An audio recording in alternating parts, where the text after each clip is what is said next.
Welcome to episode number 32 of the Harsch Review, a television and film podcast. With me is your host, Ryan, and with me is my brother, Sean. How's it going, Sean? Hey, Ryan, how you doing? Hey, I'm pretty good despite the heat and everything. Just doing okay. Nice, good to hear. I'm maintaining. Staying alive. Yes. So what's new out there in the world of Sean Harsch? Anything? Nothing new. Wish I could say there's more. Just saw just one movie this week, trying to, taking a conservative approach. But I read a lot of cool stuff online, so excited to kind of get into some of the recent news that's come out. Very cool. Yeah, what about you? The same. I'm just enjoying my vacation a little bit. Going to leave the state here next week. Where are you going? Going to some guy named Sean's house. Oh, that's right. Yeah. Whoops. Yeah. Hey, we'll go see him. So, you know. Yeah, who it he truly is, right? was like, where the hell are you going? Yeah. Yeah. Some You hot going somewhere dude. else? Yeah, totally hot. Yeah. Anyway, you got anything for news, Sean? What do you have? Yeah, I mean, I've got about half a dozen things here. Some of them I'll just breeze through real quickly, and then if there's anything that interests you, we'll talk more about it. All right, let's start with you, and we'll get to me. All right, so first of all, I just read on IO9, We Come From the Future. Bill and Ted might not happen, Bill and Ted 3. Yeah, they were talking to Yahoo Entertainment, and what they pretty much were saying about it is it has nothing to do with the creative. They got a good script. They have all that kind of stuff, great characters, good story to tell, but really it's just getting the financing and the right deals. So don't quite know if that one's going to happen or not. Right now they're pretty grim about it. So we'll see. But this is something I don't really care about. Yeah, I don't either. It's been I'm glad you brought it up, but it's been like so long since we've had a Bill and Ted. It's honestly become irrelevant. Or whatever. The second movie wasn't that great either, so it's kind of like, doesn't happen. I'm not going to cry about it. Yeah, second movie sucked. I don't care. It's probably for the best. Yeah. So we'll see. If it happens, it happens. It's definitely not something I would pay to go see in the theater, I'll tell you that. But, yeah, so if you really wanted to see it, don't hold your breath. Nice. All right, moving on. M. Night Shyamalan finally released some first-look images of Glass, which hits theaters in a little, next year, I think? Yeah. And I think the 18th of January. I got to double-check that stats. But anyways, if you can go on entertainmentweekly.com, and I'll put up a look to it, you can kind of see some of the first-look photos. The whole cast looks great. I mean, Samuel Jackson looks like he hasn't aged at all. He's got there's a photo of him in his little wheelchair with his purple getup, hair just as crazy. There's a scene where it looks like all three of them are kind of like in a psych ward where you've got, Bruce Unbreakable, James McAvoy, and then Samuel Jackson. Sarah Paulson, I guess, is in this one. And, there's just some on-set photos, but everybody looks really good. Nice. So Yeah. It's going to be like One Flew Over the Cuckoo's Nest Glass. Well, it's going to be interesting how it brings everybody together because we saw at the end of Split where Bruce Willis was in a diner and saw the news report of the McAvoy's character. I'm spacing on what his name is. He's got all those different personalities. But now I'm seeing photos where he's like in a psych ward, so I don't really know how they're going to bridge that or how they're going to get there. And it's going to be interesting having these three characters on and seeing what story they have to tell. So, while I'm excited for it, at the same time, I'm getting a little worried going, all right, it's got to be a pretty creative way of reintroducing these characters. So curious to see where it goes. Might not go the way as Solo, you think, in terms of a follow-up movie, or think it's going to be okay? I think it's going to be good. It's going to be interesting for a trilogy because you essentially had two bad guys, one good guy. And what's that role going to be? What has happened to Bruce Willis's character over this time? Has he gone more into his superpower ways? I don't know how much time has passed.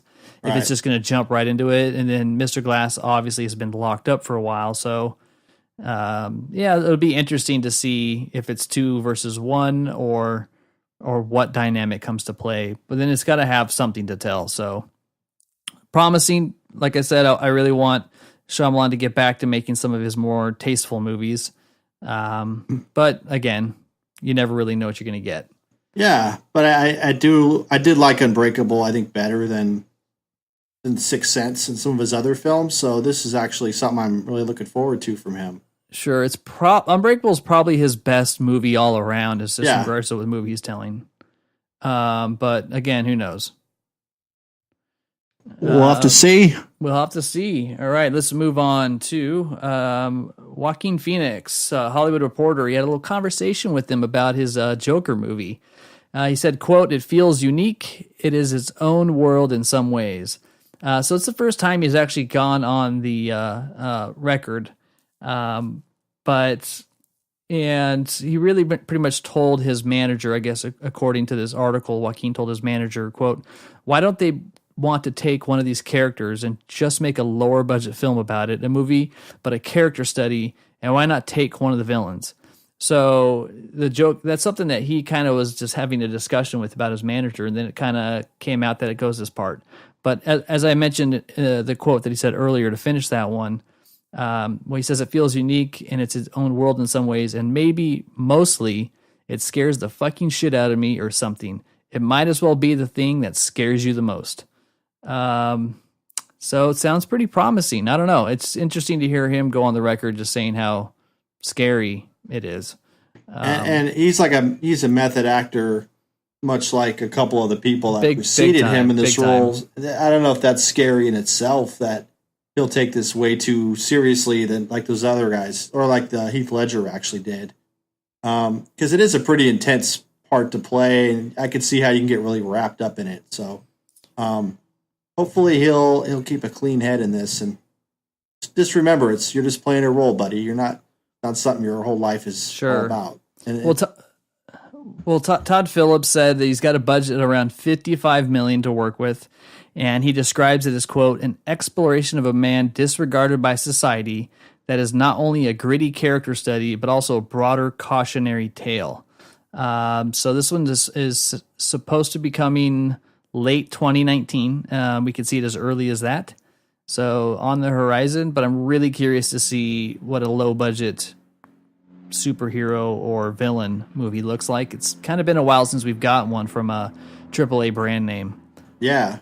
An interesting director, we'll see very. What he does with it. It should be like I hope it's not like a slapstick comedy. Yeah, I don't think it's going to be. I think it's going to be very murdery. It depends if it's rated R. It's going to be pretty twisted. Nice. That's what my instincts tell me. But what do I know? Hey, Yeah. All right. So moving on from Joker to Star Wars, the Obi-Wan movie. Filming location and timeline is finally revealed. So I guess this is still a thing. The Belfast Telegraph had a report on it, and it's happening in Northern Ireland in April 2019. So somebody in Ireland spilled the beans on what's going on. Thanks, Ireland. Yeah. And they didn't really know, when it's going to take place and all that kind of sense. But it still has Ewan McGregor connected to it. So if they're going to be filming in 2019, we're probably not going to see anything till 2020. I really doubt it's going to be a 2019 Christmas. Isn't that already kind of earmarked for the other Star Wars, I believe? Yeah. Or is that a May? I don't know. No, you're right. I think it's that late in the year. Yeah, something like that. Now, hold on a minute. I thought they were putting a kind of a stoppage on some of these spin-off movies. Does that apply to this one? Is this one already started? I think that they weren't necessarily saying we're not doing them, but they're going to stand back for a second and make sure they got them right. Okay. I believe that's what it was. That's fine. And I guess there's another thing that, George Lucas visited this site in 2017 to confirm the location, whatever the hell that means from his involvement. You're just kind of still floating around out there. But it sounds like it actually is going to be moving forward. And it could be one of the first major films that would stream directly to the Disney-only streaming service, which is supposed to come out next year. But who knows? It'll be interesting to see how they approach it. I don't know. Yeah. I know exciting. that Sounds exciting. Ewan McGregor is one of the better parts of it. And it'll be, if he can't pull this one off, then they're definitely in up shit creek with that comes, Yeah. And he already has that standing from the first three movies and the whole episodes 1, 2, 3. I mean, he was in, one of those at least, right? So I don't even remember which ones he was in, but I know he was in the first three. Okay. Well, there you go. Yeah. 1, 2, and 3. Yeah, I knew he was in those. So I think it'll be okay with him in there. It's already established. So it's not like you're bringing in someone nobody knows or whatever. Yeah, he's a good actor. So yes. He can help carry something. Nice. Yeah. All right, boom, check. We're just pounding these out. Yeah, next. 2 more. So staying with Star Wars before I switch over to Peter Jackson. James Gunn fired back on Twitter. If you don't know James Gunn, he did the Guardians of the Galaxy director, and I think we talked about him last week. Yeah, so, spoilers. Yeah, some fan was like kind of just bitching about Star Wars or something, and replied to him saying, people responded to this post saying, yeah, it wasn't the actor's fault, it was the writers are missing the point. Critique it, don't like it. But spewing hate and bile at individuals just doing their best to tell a story, even if the story sucks is lame, don't watch it. So that's what somebody tweeted at James Gunn. Wow. His response was, Star Wars, or any movie, may be important to you, but it doesn't belong to you. If your self-esteem depends on how good you think the current Star Wars is, or your childhood is ruined because you don't like something in a movie, go to therapy. Nice. Yeah. So there's a lot of names that come to mind that this applies to. And it was kind of nice just to say, like, hey, you don't own it. It's not yours. Calm down. And if it really gets you that worked up, then you probably need some therapy. I like how these directors are kind of using the Twitter platform to sound off on stuff and communicate with people who are, whether they're their fans or just people who are being vocal. It's kind of cool to see that. It definitely shows the new technology and the way things are headed. I mean, as long as it's appropriate and you're addressing real issues in a tasteful way, I think it's kind of cool. Yeah. I always appreciate a director that is accessible and communicates well with their fans. And it was Rian Johnson with the Last Jedi is probably one of the best examples. Where other directors, you're not going to get that kind of dialogue. They're not accessible. Yeah. So I kind of like that Twitter is a very easy way, that it's an authenticated way to communicate directly with your fans, and it doesn't require any kind of media to put their own spin on it. So it's a great source for that. Nice. Well, good for him. That's, bam. So what was the rebuttal from the fan? Did the fan say anything back, or? I didn't check. I didn't keep going to the thread. It gets so lit up. There's just a lot going on in there. Yeah. But that one looks it was pretty entertaining. Okay. All right. So a couple more things for me. Peter Jackson's got a new First World War film, but it's not what you think. And essentially, IWM, or his Weta Magic, took original archived footage from the First World War, and they've been restoring it. And I'll put a link up. You'll see a link up on our site to this. It's pretty cool. I mean, the interview's definitely got a bunch of Kiwis in it, and it gets pretty dry, but you do see a lot of clips of before and after. And it's crazy what Weta did with this digital restoration of footage from the First World War. Yeah. He said, quote, it's the faces, it's the people that come to life in this film, the human beings that were actually there. And when you watch it, you kind of do get that sense, because you see most war footage, even World War II stuff, and you don't really get personalities or the faces, and you don't really feel like they were actual people in some respect. It's just kind of so many vistas of just lots of bodies walking. It's not really that personal. Yeah. But some of the footage that he showed, it looks really good. It's hard to believe it's 100 years old. And that's like when film was really kind of starting out. So yeah, it's amazing we have stuff like that still, and the restoration is probably painstaking on their part. So that's kind of cool that he's doing that to keep that alive and keep us remembering that, because that was a pretty crazy war too that not a lot of people talk about, simply because I don't think there's anybody even from there anymore that survived or that's still around. No, I think they're all dead. Yeah. Yeah, but it's going to be like a documentary or something that's going to be shared around Europe and stuff. So it's going to be, interesting to kind of check out sometime later this year, I believe. Yeah, they're doing a great job. If you want to look more, you can go to iwm.org.uk and you can check it out, or you can head over to the Harsch Review and you can see a link on our site. Cool. All right, last thing for me. All right. And we'll move on to the Elder Harsch over here. That's your Mormon name. Oh, nice. The Emmy nominations. Netflix beat HBO with the most nominations, and it's the first time HBO hasn't led all nominations in 18 years. So, we're not going to go through all these nominations because that's just probably boring to listen to. But no surprise, there's a lot of stuff on here where I'm like, yeah, that makes sense. And then there's a lot of things going, I never heard of that. A lot of the same old stuff that's up, like drama series from Crown, Game of Thrones, Handmaid's Tale, Stranger Things, which I'm like, really? Americans, This Is Us, Westworld. And then they even got their limited series on, The Alienist, which I haven't seen yet. Yeah, I've heard about that. It's kind of like an old school forensics type show. Yeah, it looks interesting. Yeah, it does. Assassination of Gianni Versace, American Crime Story. Haven't seen that. Nah. I think it's got Ricky Martin in it, so I've stayed away. Nice. Genius Picasso, I want to paint you. Godless, which is also great, and Patrick Melrose with Cumberbatch, which again, I don't know what the hell that is. And he's great though. I'm sure it's fine, if he's in it, right? Yeah. Well, yeah. Perhaps. Yeah. And then just the last one for television movies was Fahrenheit 451, which I know you saw. Yeah. Flint, which I assume is about water. Paterno, which is the Pacino Touchers flick. The Tale, and USS Callister episode of Black Mirror. Never heard of that. Oh, okay. Yeah, the one with the chubby Matt Damon guy. Oh, yeah, okay. Yeah, that one Jesse Plemons. Yeah, that one got nominated for some business. So anyways, awesome. The whole list is up there. Like I said, you can go to theharschreview.com, check it out, see our links to it. You can also see it on the Hollywood Reporter. But yeah, Netflix is starting to kind of move up there. It's coming. Can't stop them. Well, yeah. Maybe Disney can.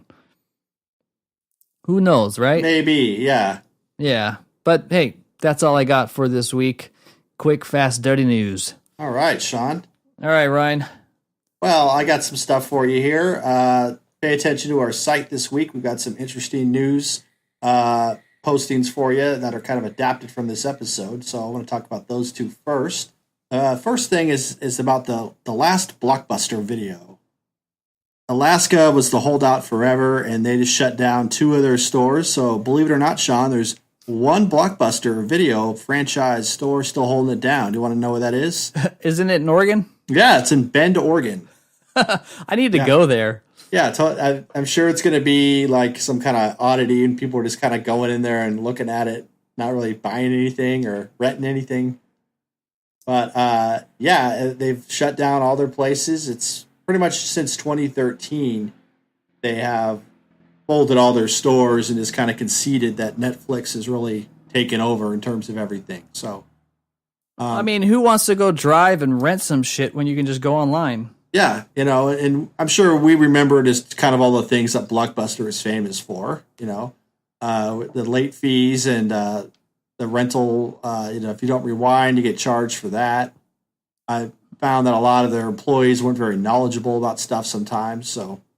Yeah, and there's also the element that they never had what you wanted to watch when you wanted to watch it. Right. It was like Black Friday every time a new release came out. The shelves just picked clean. Right. Yeah, they could never really supply versus demand. They couldn't satisfy it. And I remember when we started doing like the mail order with Netflix. I mean, I signed up the second it was a thing. And you could have like two or three at any given time, and you had your little queue, and it was very manual, but it was still way better. Yeah. Well, hang in there, Blockbuster. Yeah, it's the end of an era. It's just kind of interesting. In our lifetime, this has happened. Yeah, it's kind of like the postal service versus email type of transition, or the horse and buggy to the Model T. I mean, right. It's a pretty big deal. Yeah, and they missed the boat. They had the distribution infrastructure, the customer list, They totally could have stole that business model and went in that direction, but it was probably poorly managed or something. Yeah, and they just got greedy. I mean, they were driving a lot of independent places out of business, but that's how it goes. I mean, that's business. Not going to critique it, but that's happening. So, bye-bye. Bye-bye. We'll have to go to Bend, though, for sure, one day. We can do a podcast from the parking lot. What if there's like a Hollywood Video somewhere? Right? What else was there? Right. Was it, the rental chains? That was it, right? Those Hollywood Video, Blockbuster. I know Music Plus. I don't know if they were that videos. I think that was it. I think you're right. I mean, there was some other fledgling type places, but everything else I remember was just like the local store, and then they had that kind of shady area in the back for the special videos. Yeah, like some bed sheet. Yeah, or like sometimes they had the beads hanging up, and you had to pass through the beads after you showed your ID card. You got to go to the special area. Where the less savory videos were. Sound like you know a lot about this. No, I don't. This is back in the day. All from speculation. Yes, just guessing. I didn't know what was back there actually, but I'm sure there were more videos. It's not the kind they can't put on the regular shelves. Like Ghoulies too. Yes, Ghoulies. All right. Anyway, let's get back to Star Wars real quick. I know you had a story a minute ago. I have another one for you. There's been some speculation about this character being involved in Episode 9, and it's actually finally been confirmed that Billy D. Williams will be involved in the conclusion to the sequel trilogy as Lando Calrissian, of course. We all kind of saw this coming. They had to get him in somehow. Yeah, especially after Solo. Everyone's like, what's going on? Where is he? Because he never died or anything. It's not like anything terrible happened to him. It's just... No, he's just been banging robots. Yeah. So back in 2012, they announced they'd be developing the series of sequels, and everyone was very excited to see a lot of the original cast coming back, but they were wondering about Billy D, and they didn't know what happened. So now it's been confirmed that Lando is coming back to the fold for the next one. He was at a convention, and he shared that, he has this new health regimen, and he's actually going to come back in and get it started. So they're going to start shooting his part next month. I'm looking forward to it. I mean, I know they made Carrie Fisher lose like 30 pounds before she was on Last Jedi. And that dude's definitely hasn't passed up on the bread rolls, So yeah, I think he had one too many Colt 45s or something. He's definitely showing a little bit. I mean, he's like 80 though. I mean, so yeah, he's old. He's definitely up there, but he's not looking too bad. He's still looking fairly svelte. Just maybe a little bigger on the waistline or something. Sure. He's like, I think one of the last characters they need to bring in. Yeah. I can't think of anybody else. Yeah, I mean, they got everybody. They even got like Admiral Akbar in there. So yeah, I mean, I'm sure there's some side characters they could bring in. Yeah. Who knows? Yeah, so that's some good news for Star Wars fans. Sweet. They won't be happy. Oh, yeah. You can't make them happy with anything, but that should sate them for a little bit. Yeah.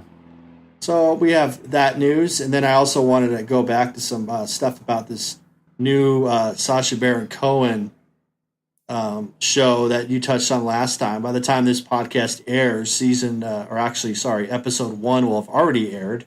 But it's just funny how some of this stuff is slowly leaking out. The two news stories that caught my eye, where he basically duped two people into not knowing who he is. Absolutely just didn't even know like it was him or whatever happened. With Sarah Palin, she got duped in a very big way. He came in dressed as like a Vietnam or some kind of veteran in a wheelchair. Yeah. Totally fooled her, and then he wrote a rebuttal that says he was in the service, but not in the military, that he was from United Parcel. So, and he kind of rebutted it, but anything, it's like good press for him, for the show. I mean, because these people, it's her, and she's saying, well, go ahead and show the show, and it's a defamatory or whatever, but whatever. And then there's this other guy, Roy Moore, who is a congressman in the South of all places, and basically he's threatening to sue if they air his section. The guy also needs to be mentioned. He's also an accused child molester. Ran for senator still last year and lost. Not surprised. He was invited to Washington, D.C. back in February to receive an award for his support of Israel. And then when he gets there, it's basically a ambush, if you want to say, by Sacha Baron Cohen. So kind of cool. Yeah, I think it's great. He's back there. He's doing his thing. And I guess it's I don't know if it's the producers or somebody mentioned that while there's a comedic value to it, the content is supposed to be exposing like people's true nature and the different types of people out there. I mean, hopefully he gets Republicans, liberals, and other things like that. More than just some of the easy targets like Palin and Dick Cheney. But right. Who knows? We'll see. Yeah, so I'm excited about this show. I think it's interesting and almost ironic that it's someone out of this country or it's not from this country and lives somewhere else has to kind of expose these things to people and mock it in a tasteful or not tasteful way. So I think it's great.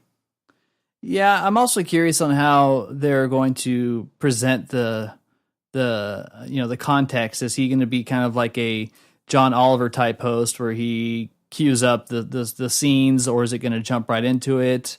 That's the other part is how do they handle the narration? And I mean, clearly these interviews are only a handful of minutes, so there's got to be a lot of other content in there other than these big names they're talking about. So I'm really curious to see just how the show's put together and everything. I'm thinking it'll be a couple characters that he's playing, kind of like the original Ali G show, or really kind of centered around 3 characters. So I'm thinking it's going to be a couple different characters. One of them we know he's playing for sure is like a doctor.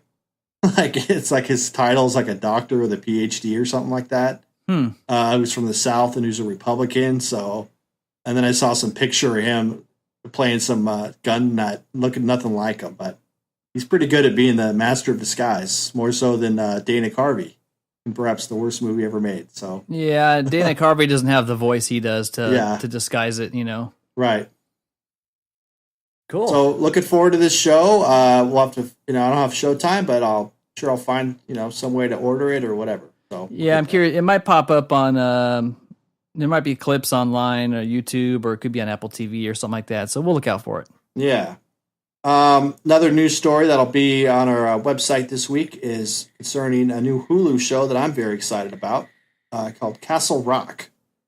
Oh, the Stephen King. Yeah, so for those of you who aren't aware, Castle Rock is a fictional town in Maine that is the centerpiece for a lot of King's stories. It's referenced a lot. I mean, even in stuff that's not taking place there, it's still a part of it. So this trailer is kind of creepy. It has a lot of stuff going on, and you can't really put together like a coherent storyline. But there are some references to things like Cujo. Bill Skarsgård is in this. At first, I didn't really recognize him out of his It makeup, but then looking back, I realized that was him. He's in it. Sissy Spacek's in it, who played Carrie back in the 70s, which is one of his first books. Pretty exciting. I'm a really big Stephen King fan, and they've done TV adaptations of his stuff before, but this is kind of a new take on it. I don't think it's adapted from any of his stories, but it's looking to me like it might be a kind of a Fargo thing where you're taking a lot of the characters out of somebody's work and referencing them, but not in a very, overt way. It's just you're creating a new story, but you're using a lot of these pieces that have already been established, which I think is kind of neat. So, yeah, it's like them telling stories in a universe that kind of has its own rules and its own characters and its own reality of what is or is not possible. So right. In a place where Shawshank and it can coexist, I'm curious to see how that works out. Yeah. While we're on this subject, Sean, I wanted to ask you a question, put you on the spot really quick. What do you think is the best and the worst adaptation of a Stephen King work, either in TV or film? Go. I would probably say the best. I mean, Shawshank is probably the best, but it took a short story and made a huge epic movie out of it. So I think that's probably the best. And the worst is probably the TV series of It. Maybe like Cujo, Pet Sematary. I mean, Carrie. Like, I don't really think any of those are great movies. They're very 80s and they don't hold up. Yeah. That's a tough one. I mean, The Shining, I think, is also great, but it's clearly a stronger departure, from the original source material. Right. I think that's just a separate kind of thing. I don't really view that directly as like Stephen King. I mean, I could, but I think The Shining is probably the most polished. Stand By Me is also a great one. Yeah.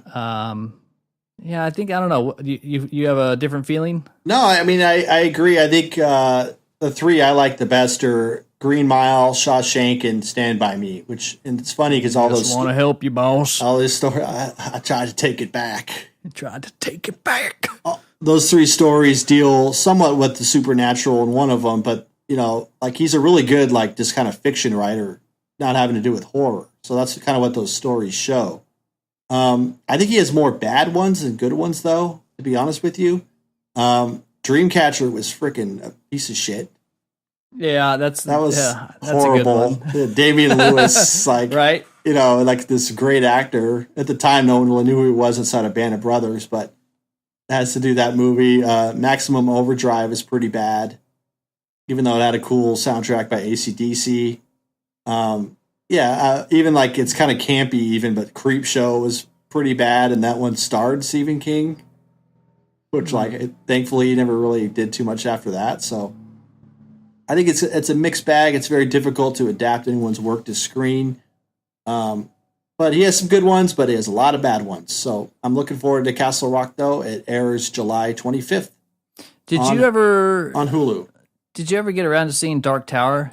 You know what? I didn't, and that's something I kind of want to get into the books first, because those books I've been trying to read a lot of his stuff. This guy is very prolific. Like he's writing at least 1 or 2 books a year. So it's like hard to keep up. I really like reading his stuff, but I'm kind of saving that until I get into the books, which will be very soon, actually.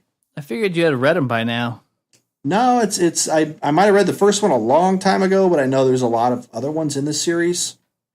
So I kind of want a refresher. I don't know. What was your take on the movie? I didn't see it. I just heard it sucked.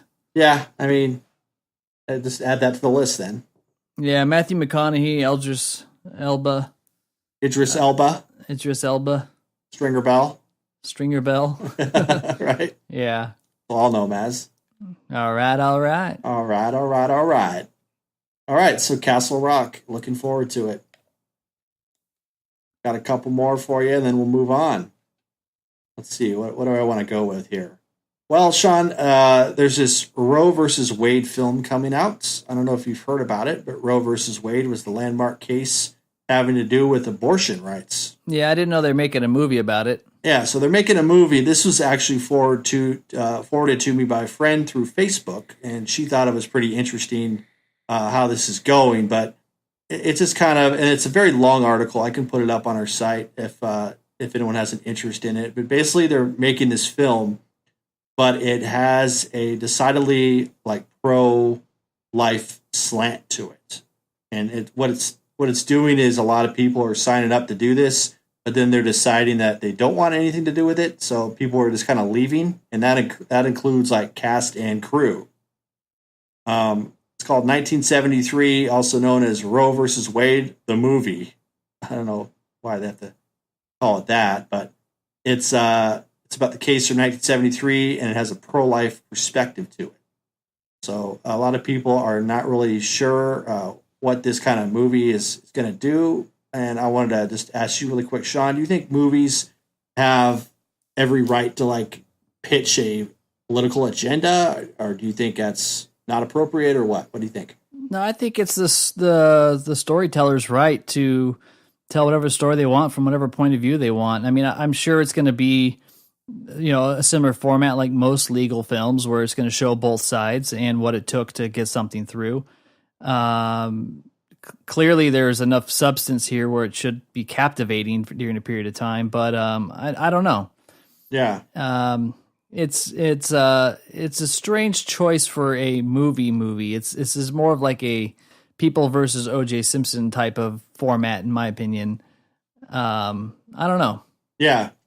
It's not the kind of movie that I'm going to go to the theater and see that. You want to watch, but like you saw something like The Post. What was the other one? The one about the Catholic Church in Boston With Spotlight. It could be it could be something like that. I don't know. Yeah, with this movie, it does seem like something that should go straight to Netflix or whatever.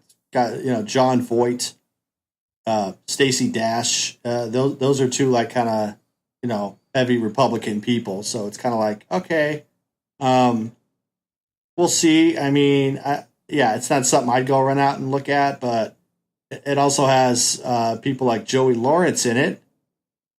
Oh my God! Jamie Kennedy and Corbin Burnson. So it's kind of like it's like the whole B-lister, C-lister at best.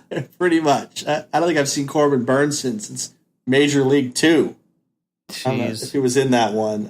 Joey Lawrence, Jamie Kennedy. Yeah, it's just kind of like sounds like a mess. But yeah, whatever. I mean, we'll have to just kind of leave it at that. See how it turns out. Fair enough. Yeah. I think I'm done. I think that's a good one to end on there, Sean. You're over it? You just killed it? That's a heavy one. I don't know. I did 5. I think that's pretty good, right? Yeah, that's good. Yeah. Let's get to what we've been watching lately. All right. So I've got, other than Pound and 2 through season 2 of Legion, so it's still a great show. It's starting to lose me a little bit halfway through season 2.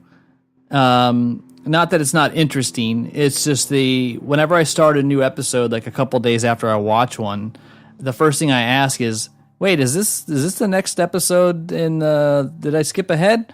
And then the other question I ask is, what happened on the last one? So it's a little tough to follow where they're going. It's getting pretty heavy into the psychosis mentality where you're questioning what is or isn't real, because so much of the screen time you're seeing takes place inside people's heads.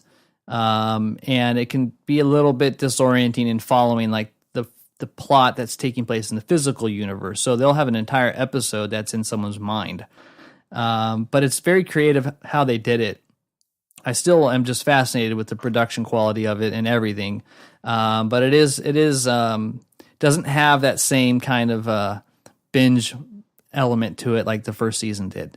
Yeah. So that one's still coming along. So outside of just, pounding through season 2 of Legion, I went and saw Ant-Man and the Wasp, which was the latest Marvel flick that came out. So I'm not going to give any spoilers away. We could talk about it for a few minutes here. I enjoyed it. It's fun to watch. It's probably the weakest movie, I think, in like the modern Marvel franchise. I mean, it's better than like the Dark World Thor. It's still better than maybe a couple of the Hulk movies. It's not the top of those other kinds of flicks, and it's not really trying to be either. It's very much like a kind of like a heist movie. While you do have your adversaries or your villains, it doesn't have that traditional me versus you type of structure to it. So it's very, very unique in that respect. Kind of like I don't know if race is the right term, but there's a lot of people, trying to accomplish the same goal, and they need to beat each other in doing it. A little interesting because Ant-Man's been on house arrest. You don't really know where it takes place in the timeline right away in regards to like Avengers Infinity War, but you learn that eventually through the movie. It doesn't answer, it's not intended to, and it doesn't answer questions in regards to what's going to happen in Infinity War. It's standalone. So if you're looking to go for some more continuity in regards to plot points on Avengers, you're not going to get that, but you will understand what Ant-Man's been up to. And the Wasp was good, but I don't think there's enough Wasp. Not a whole lot going on there. Or Ant-Man less Wasp, huh? Yeah, there's definitely plenty of moments within it, but not as much as the trailers and stuff lead you to believe. I think it takes place 2 years after the first Ant-Man, so there's a lot that's passed since then. Or 2 years since, what is it, Captain America Civil War, I want to say. Yeah. It's been 2 years since then. So a couple of interesting things is I thought they did a good job with adding more variety and clever ways to show Ant-Man's powers or his ability or what is it possible with their making big, making small type of use of technology. That's kind of like the strength of the movie is just the way that it's very much like a Pixar movie. Like it reminds me of like Toy Story, where they show you these characters in this small environment and all the objects around them are really big, and they find creative scenarios and places like they did the first Ant-Man. So there's a lot more of that kind of stuff, which is kind of unique, and I enjoyed seeing some of the creativity that went behind that. Yeah. You get more character development clearly with Ant-Man and his crew. His supporting cast is actually more of the humor focused as opposed to it being like all Paul Rudd in this one. He's still a smart ass, but it's not as thick as it was in the previous Ant-Man. And then one of the I think the biggest accomplishment that it does, Michael Douglas, Michelle Pfeiffer, and Morgan Freeman are all in this movie.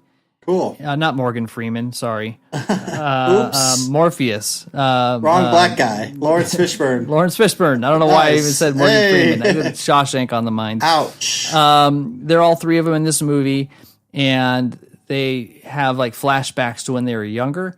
And so it gets that young CGI version of them. But that technology is getting scary good. Yeah. And like they showed Michelle Pfeiffer, she looks like she was on the set of Scarface. I mean, it looks really good. Even with Michael Douglas and how they show that, he looks like he did in Wall Street, like that kind of era. Gordon Gekko. And then Fishburne looks a little bit more like he was in the era of Event Horizon. Okay. So it's very interesting. They took 20 years off of all their life, 20, 30 years with the way that they're telling their story. And the technology is just getting crazy good. Wow. To the point that probably, and I saw some discussions about this online, and this is something I wanted to talk to you about, is they're going to get to the point to where you can have a new like Clint Eastwood movie, for example, and CGI young Clint as a in his old Western movie, for example. We could do a Gran Torino prequel. Yeah, you could do Sean Connery, James Bonds if you wanted to. You name it. You could do another Star Wars movie with the original cast at their age in like, let's say 10 years from now. That technology is going to be so good that they'll be able to take people's voices and they put it into a machine, and then it can phonetically create identical clones. That exists today. But visually, it's still very heavy on the CGI and processing. But in about 5 to 10 years is when people in the industry speculate that it's just going to be status quo. Yeah. So you'll be seeing reboots, but visually it might just have the same person. What are your thoughts on them taking either actors that have passed or continuing to tell stories visually with the people that were in them before? What are your thoughts on that?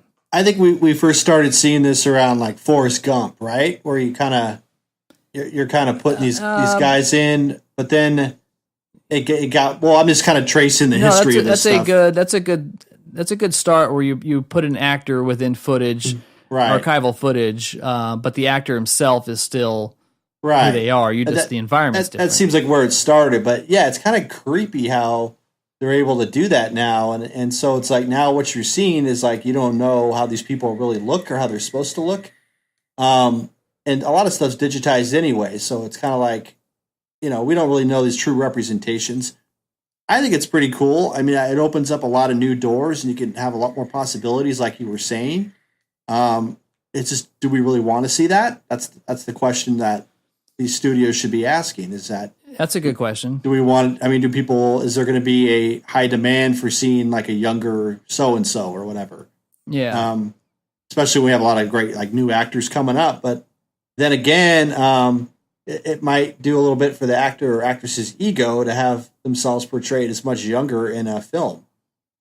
Yeah, I think the first time I remember seeing it done somewhat decent was in Tron 2, where Jeff Bridges co-acted with a younger version of himself. Right. And then I know that it was in, I think the Spider-Man, where they showed a young Robert Downey Jr. when he had this moment with his parents and he was doing a presentation. I'm pretty sure it was Spider-Man. Yeah. Yeah.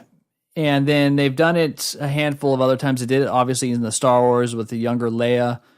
It's just starting to happen a little bit more and more when the technology is there. But this is the best version I've seen where it's really convincing. You're looking at it knowing it's CGI and you're trying to like visually find the imperfections. So it's a little distracting. But you do ask a good question: is that something people want to see? Yeah, like who cares? I mean, it's cool, but it just seems like they're kind of playing with the technology, and that's pretty much what they're supposed to do with it in order to make advances. But what's the end game here? What are we trying to do? Well, what I think has not happened yet is that when they are doing, the actors are still acting. They're still doing the voice, the facial expressions, everything, and then they overlay the younger version of them on themselves. And the difference with like the Leia one for Rogue One or Tarkin as well is that those actors were portrayed by different people that played the lines. Yeah. So that's going to be the first break is like, when is there... I mean, we watch supporting characters that are digital all the time. We watch even like Thanos is another example where they take somebody like Josh Brolin and then they CGI his performance. That's very common. But to have somebody else, like I mentioned, like Clint Eastwood, have somebody else play that role and then make it look like a young Clint Eastwood, sound and behave and all that kind of stuff, to capture his authentic performance, I think it's going to be really difficult to make that if the actor is not the one doing it. Yeah, it's ironic that it'll be like, three-dimensional, but the actual acting piece will be like one-dimensional, So they won't be like, it'll almost be like one of those animatronics we used to see at Disneyland. Yeah. Remember, Well, you mentioned that because like on the Indiana Jones ride, Harrison Ford's brother did the voice lines for the Indy puppets. Huh. And then Tom Hanks gave all the extra voice work for Woody and Toy Stories to his brother. So when they did like the direct-to-DVD Toy Story offshoot stories and stuff like that, it wasn't Tom Hanks, it was his brother because his brother sounds just like Tom Hanks. Huh. So it's a good point, is that I think you could probably get like a bunch of actors that are fugly enough to where there wouldn't be A-listers, but they can still act. And maybe Clint Howard. Clint Howard. No, yeah. It's like a X level. Right. I think we'll probably first start seeing this type of technology creep in with fictional characters, like for example, like a Ben Franklin or Christopher Columbus or somebody that we visually know, like kind of what they look like, but you don't know the voice, the personality, and that kind of stuff. You might see something like that. I don't know. But it'll be interesting to watch out for because it's going to continue to happen. Yeah. You'll be at a point where you don't need actors in theory. It might just cost too much money to pay somebody $20 million for a movie when you can just buy the looks and feel of somebody else and pay a studio $5 million to pound it out. And if they keep it out of the press, no one's going to know the difference. Yeah, that's true. Wow. Yeah. Okay. So just kind of wrap up with Ant-Man and the Wasp. It's if you're a huge Marvel fan, obviously go see it while it's exciting. But if you wait and rent it, you're totally fine. It was a little boring at times. It does drag a little bit at times. It's not really an exciting story. It really kind of just, I don't know. It brings his character along to kind of set him up for the future. But the way that they got there just wasn't as interesting as I would have liked. Okay. And I will say though that there are two end credits to this one. One is a big deal. The other one's a throwaway. But the one that was a big deal is probably one of the most relevant tie-in type of, credit teasers that the movies have done, where they always kind of set up the next ones and that kind of stuff. They did a really good job with how they approached it in this one. So I really liked that. I thought they did a good job there. Okay. Yeah, it's like a B, maybe okay. Maybe B plus. Maybe I'll see it. Maybe I won't. Yeah. Maybe. Yeah. All right. What about you? I know you went to the movies, didn't you? Yeah, I went the other day. I saw a movie called Sorry to Bother You. Yeah, I saw the poster for it, but I don't know anything about this. Clue me in. Okay, well, I went on, I saw this also as a poster. Went on Facebook and kind of looked over some reviews and some comments, and it looks like a very polarizing movie. Some people really hate it. Some people really like it. So with that in mind, I was like, I have to see this just to kind of make my own decision. It's kind of pitched as like a satire. The director is from a hip hop group called The Coup, and he's been trying to make this movie for a while. And if you know anything about their music, they're very like political and definitely have like some kind of an agenda, which is great. They're a pretty great band. So it's kind of like I had to go see this. So saw it yesterday and I really liked it. It's a very different kind of movie. It's not going to be for everybody. So what's it about? Basically, it's about takes place in Oakland, and this guy goes to work at a telemarketing firm, and he doesn't really have a lot of success until he's told by his neighbor in the cubicle next to him, Danny Glover, that he needs to use his white voice.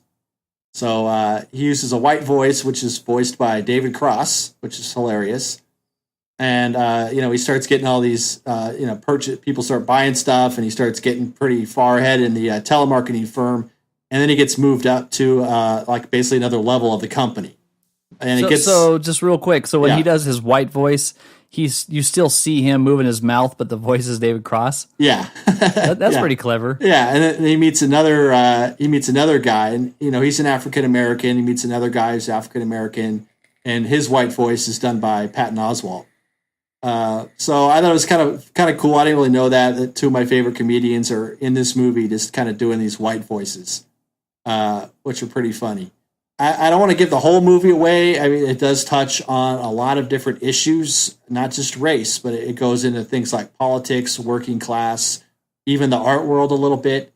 It has a very crazy, I'd say about a little more halfway through, very crazy twist in it that a lot of people are like, what the hell is going on?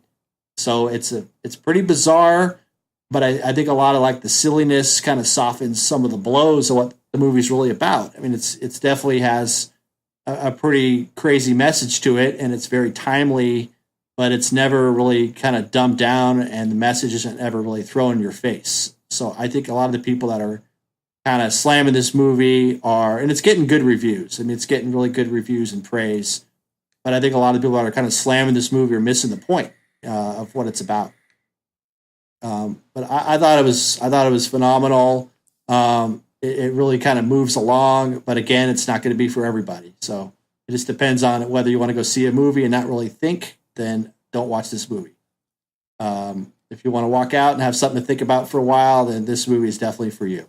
What would you compare it to? What type of other movies similar, I guess? I don't know if you know these movies, but it definitely has, like I said, like the satire, political bent to it. So I could think maybe a little bit like Idiocracy, because it does have this, like the world it's taking place in is almost like an alternate reality where it seems like, it very much mirrors our own world, but just maybe a little more exaggerated at times. But there's also movies like, there's a movie in 1969 that was done by Robert Downey Sr., and it's called Putney Swope, and it's been very like independent type movie with some of the same messages. That movie's been praised by everyone from Louis C.K. to Paul Thomas Anderson as being like one of their favorite movies. So it reminded me of those two films. It reminded me a little bit of Bamboozled by Spike Lee, just in kind of the attack it was making against different things. So, also reminded me a little bit of Network. So definitely a movie with a message. Not something you're gonna, just go see and eat your popcorn and walk out and that's it. Yeah. But I really enjoyed it. I recommend it to anybody who wants to kind of challenge their brain, maybe have something to talk about with their friends when it's over. Cool. All right. Yeah. Sorry to bother you. Go check it out. Yeah. Very, very nice surprise in a summer full of, not much going on in terms of movies. Yeah, not a lot. Also been keeping up on a couple other shows. I'll give you a show and a movie I saw not too long ago. Hit me. So there's a show called Succession on HBO. I don't know if you've heard of this or not. No, I haven't had HBO for a while. Oh, I okay. I gotta get back on that train. It's done by the guys who did The Big Short. So okay, I'm with you. Yeah, Adam McKay, I think his name is. Basically, it's about a family in New York, and they own like a multimedia company. So the dad is like filthy rich, and then he has a life-threatening stroke, and his position in the company is kind of in question. So everyone starts kind of jockeying for position to take over, his role, and that would be his children, who are all kind of assholes. So, interesting show. It's kind of like with all the kids, you're not really liking a lot of people. So it's one of those shows where, there's not like a lot of people you can identify with. And I've only done about 5 episodes of it, but I like it. It's pretty funny in a very dark way. A lot of the dialogue and stuff seems very kind of spontaneous. So that's cool about it. Brian Cox, who I've always thought is a great actor, he's like one of the main people in it. So, pretty good show. HBO just keeps churning them out, Yeah, they do. These fantastic shows. So that's Succession on HBO. Okay. And then I'll hit you up with a movie on Netflix that I've been meaning to get to for a while. It's called Cargo. I don't know if you've heard about this film, Sean. It's the prequel to Fargo, right? Yeah, Cargo. And it actually has one of the actors of season 1 of Fargo. It has Martin Freeman, isn't it? Okay. Cargo is basically a zombie movie with a twist. It takes place in the Australian outback, and we basically see in like the beginning stages of this like disease that's more or less spreading across the country and turning people into zombies. And in this case, it's Martin Freeman and his wife. Something happens to her, so he has the baby. It's just what the title of the film refers to. He has a child that he's pretty much carting around, and it's an okay movie. It's not like the greatest thing I've ever seen. I guess it came out like it was spawned from like a 3-minute mini film that was on YouTube and did really well. So they put this out, but Martin Freeman is pretty good in this, showing like a lot of emotional range, similar to what he did in Fargo, actually. So definitely recommend it for those who like zombie films. There just really aren't enough of those. I know they're going to make a new Zombieland 2, so this particular genre is far from being done. But Cargo is a good movie if you want to watch it on a Friday night or whatever. I'll check it out. I'll add to my list. Cargo. Yeah, check it out. Bam. Yeah, that's all I have for films. That's it? Sorry, that's it.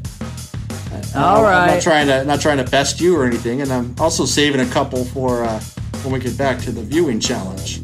Yeah. Oh, great. I've seen some really good movies to recommend you, Sean. I'm sure you have. Oh, yes. All right. Good to hear. Yep. Well, I know that's all we got for this week, but next week we'll be talking about Jaws. Nice. Going back to a classic movie review. How long has it been out now? What, 40 years? Yeah. Yeah? Yeah, 70, over 40 years. I think it's 75. Oh, okay. Yeah. Jeez. Right. It's still all great. Right. Yeah. Still a great Looking movie. forward to doing a little special on that one. Yes. All right. Well, take us home, Ryan. All right. Well, this has been the Harsch Review Podcast. And as always, if you want to check us out, please head over to our Facebook page. Get involved in our discussions. We're having a lot of surveys, general discussions, just kind of points of interest that I think a lot of you should check out. Look into our website at theharschreview.com and on Twitter, twitter.com/theharschreview. Check us out on Instagram, instagram.com/theharschreview. And of course, support us on Patreon. Get Ryan a new mic and pay the bills around here. Patreon.com/theharschreview. That's how I'm starting to repeat myself a little bit there. Yeah. But that's pretty much where you can find us. We've been getting a lot of interest and stuff in our Facebook, so keep it up. Leave us some reviews on iTunes. That definitely helps out. Yeah. Yeah, and if you're new to the show, thanks for stopping by, and we'll see you next week. All right. See everybody later. All right, take it easy.